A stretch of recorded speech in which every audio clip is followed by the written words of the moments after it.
What's good, everybody? You already know it's the real AG here, and I'm back at you again on the Lockdown Defense Sports Network. Now, we wrapped up the 2025 NFL Draft season, if you will, by seeing the teams, flood their rosters with a slew of UDFA signings to get those warm bodies into camp. Kansas City themselves signed 16 undrafted guys. As I said, most of these signings are to provide those bodies in camp, but these guys are going to get their shot to prove their worth nonetheless. And everyone knows we all love a good Cinderella story. So which of those 16 guys do I think have a chance to fit that mold for Kansas City? Well, let's get into it. So as I said, we're looking at the Kansas City Chiefs 2025 UDFA signings as a whole. They signed 16 and traditionally in kind of years past, Kansas City has had a pretty good track record of at least kind of finding one diamond in the rough, if you will, to make an impact in their rookie year after going undrafted. Just looking at some notable UDFAs that Kansas City has had in the past. Of course, we had Rashawn Wharton, who just got a bag to go to Carolina. Carson Steele, kind of a feel-good story at the start of last year. Jack Cochran's been a huge special teams player for the last 3+ years. You look at Byron Pringle was a guy that they got paid elsewhere through, what he did as a UDFA. You got Chris Rowland Wallace, Mike Caliendo, solid offensive lineman, and a little sneaky UDFA is Charvarius Ward, who continues to get a bag wherever he goes. But either way, Kansas City has had a pretty good track record.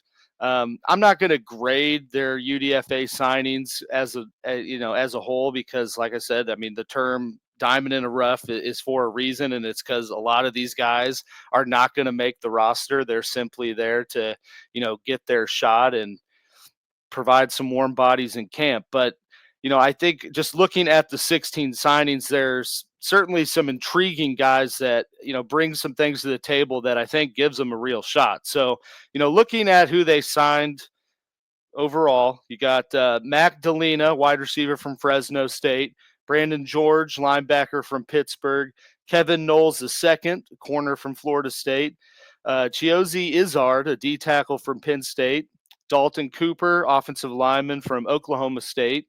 Got Will Brooks, a safety from Tennessee. Dante Wright, another wide receiver from Temple. Melvin Smith Jr., defensive back from Southern Arkansas. Elijah Badger, another wide receiver from Florida. Continuing on the list a little bit, we got Elijah Young, running back from the MIZ, baby.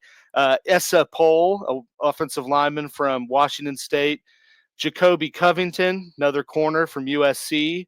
Jake Brenningstool, tight end from Clemson. Eddie Chapleski, punter from USC. Glendon Miller, defensive back from Maryland. Trey Watson, tight end from Texas A&M. And Quaylen Jones, running back from Stephen F. Austin. Now, like I said, a lot of these guys I don't think have a legitimate shot of making the roster. But there are some guys that I think are going to rise to the top. So, looking at those, first on my list here, I got Elijah Badger, the wide receiver out of Florida. He's 6'1", 200 pounds, transferred to Florida from Arizona State for his senior year and led the team in receiving yards. You look at his stats for 2024, 39 receptions, 806 yards, 4 touchdowns, and a long reception of 77 yards. As a whole, Badger is a pretty dynamic player. I mean, he ran a 4.4340, 35.5-inch vert. He's got the explosiveness. If you watch him on film, he at times looks like the older kid on the playground, just beating up on little kids. I mean, he has certainly playmaking ability after the catch with what he can do with the ball in his hands. He ability to be slippery, miss tackles, and was a pretty dynamic kick returner for Florida as well. So brings that component into camp. But overall, like I said, he's got the explosiveness. He's got the ability after the catch. He has body control at the catch point, and he has smooth routes at times to, I think, develop into potentially a number 3 wide receiver, in Kansas City. And the reason I think he has a legitimate chance is because, like, let's face it, Chiefs Kingdom, the writing is on the wall for some of these failed experiments that Kansas City has had in the wide receiver room these past few years. Specifically players that come to mind are Justin Ross and Sky Moore. Like I said, we could pretty much call those experiments an utter failure at this point, because neither one of them has really turned into anything. So I think when you consider that, probably time to move on from them, and still the uncertainty of what's going to happen with Rashee Rice. Once he's healthy, is there going to be a suspension? Is there not? I think someone like Elijah Badger has a legit chance if he comes into camp, you know, puts his head down and grinds, and maybe buffs out some of the issues with route running and things like that, and knows the playbook. I think he's got a shot with just what he brings to the table as a wide receiver. So the second guy on my list is, I will preface, kind of a boring one, but he definitely has a legitimate chance, and that is the punter Eddie Chapleski out of USC. And yes, I did look up how to say his name. Otherwise, good luck to anyone. But in terms of his measurables, 6'1", 207 pounds, so just an absolute unit of a punter. But again, he has all the favorable stats for a punter.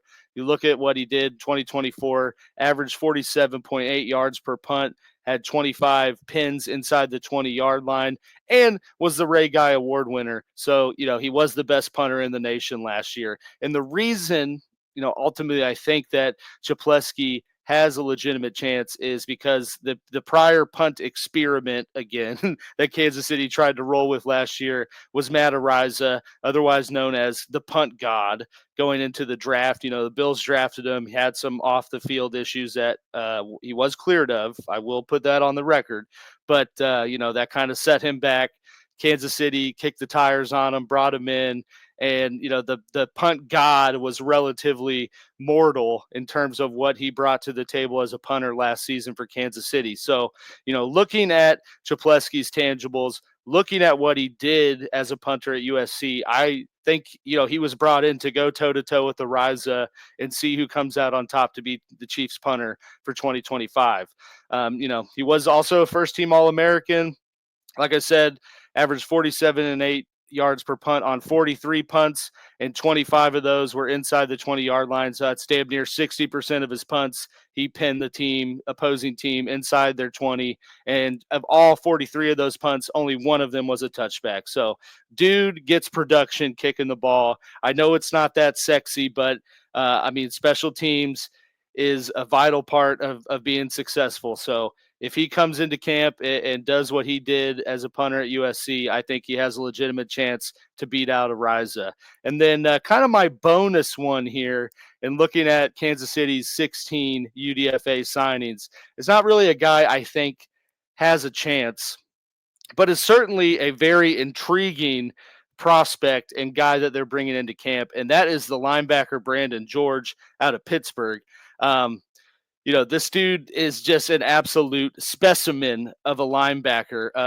Like looking at Leo Chanel when he was coming into the draft, they called him the Terminator. Well, if he's the Terminator, then Brandon George has to be the Predator. Pause if needed there. But look at what he did in 2024 for Pittsburgh. 80 total tackles, 5.5 TFLs, 2 sacks, 3 forced fumbles, 1 fumble recovery, 1 interception. Like, dude just ate across the stat board. And I think that's a testament to just his raw athletic ability. He was only a 1-year starter at Pittsburgh, despite damn near becoming a doctor for just how long he was there. He was there from 2019 to 2024. I just read you his 2024 stats.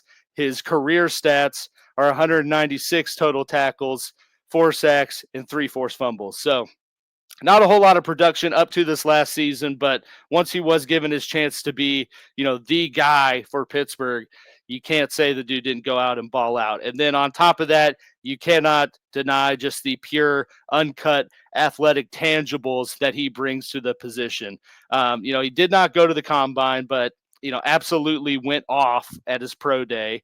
He got a relative athletic score of 9.98, which is insanely high for those of you who aren't overly familiar with the RAS. But he ran a 4.65 40, 28 reps on the bench, 42 and a half inch vert, and a 6.983 cone drill. So, I compared him to Leo Chanel a bit, mostly because the name just it sounded too good to pass up.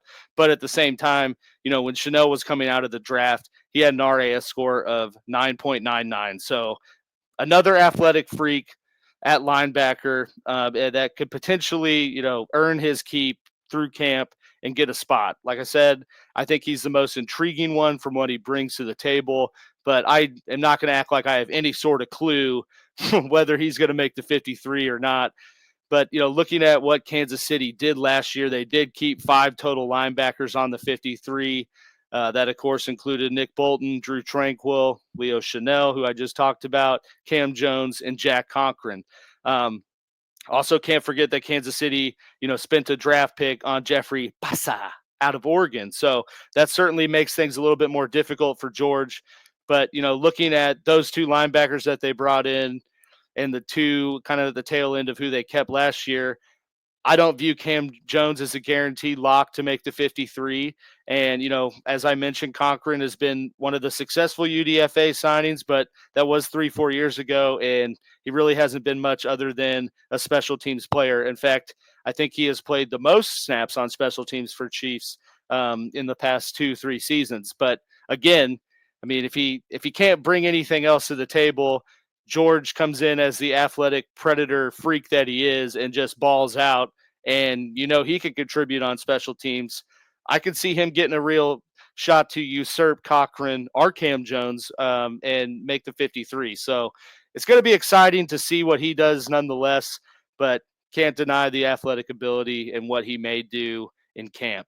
So, that rounds out our UDFA review of the Chiefs signings for 2025. As always, please be sure to hit that like and subscribe button for this channel so that you make sure you get your daily NFL coverage, whether that's the Chiefs, Commanders, Chargers, or just the league in general. We are like 7-Eleven, baby, always bringing you fresh content. Also, please be sure to let me know your thoughts below, or if you want to get at me on socials or any of the gang, I got it right here on the screen. You can get at me at Twitter, X, or Instagram at The Real Givens. And again, if you want to find our channel or our content, it's across all platforms. Got it right here, Lockdown Defense Sports. And, that pretty much wraps it up, ladies and gentlemen. So, again, I'm the Real AG. And until next time, when I'm coming at you with some fresh Chiefs content or just the league in general, deuces.